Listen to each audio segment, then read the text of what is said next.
సలీం డోలా దావుద్ ఇబ్రహీంతో కలిసి ఎన్నో నేరాలు చేశాడు, ఘోరాలు చేశాడు. భారతదేశంలో అనేక ఉగ్రదాడులు చేయడానికి పాత్ర పోషించాడు. వీడిని పట్టుకోవడానికి భారత్ చాలా ప్రయత్నాలు చేసింది. చివరికి వీడి లొకేషన్ కూడా దొరకలేదు. ఆ తర్వాత వీడు తుర్కియా వెళ్ళిపోయాడు, అంటే టర్కీ వెళ్ళిపోయి అక్కడ ఇస్తాంబుల్లో దాక్కున్నాడు. సంవత్సరంన్నరగా వీడి కథలకి ఎక్కడా లేవు, బయటికి రాలేదు. వీడి మీద నిఘా మాత్రం అలాగే ఓపికతో ఉంచింది మన భారత ప్రభుత్వ నిఘా సంస్థలన్నీ, అంటే ఏజెన్సీలన్నీ కూడా వీడి మీద నిఘా ఉంచితే వీడు ఒక కొరియర్ పెట్టాడు ఇస్తాంబుల్లో. ఆ కొరియర్ ద్వారా వీడి యొక్క అడ్రస్ అయితే దొరికింది.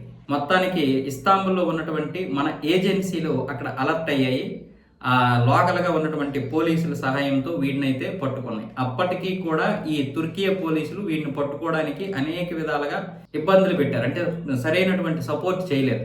సపోర్ట్ చేయట్లేదని అర్థమయ్యి మన ఏజెన్సీలు వీళ్ళకి ముందు చెప్పకుండా వాడిని పూర్తిగా చుట్టుముట్టేసి అప్పుడు రూల్స్ ప్రకారం వెళ్ళాలి కాబట్టి పోలీసులకు ఇన్ఫార్మ్ చేశారు.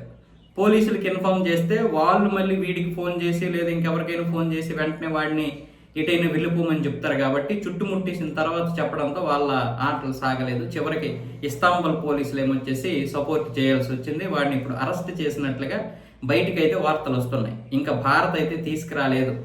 మరి వీడిని ఎక్కడ ఉంచారు, అక్కడే ఉంచారా లేకపోతే ఇంకెక్కడైనా ఉంచారా అన్న విషయం ఇంక తెలియలేదు. కానీ మొత్తానికైతే భారత్కైతే వీడు దొరికాడు.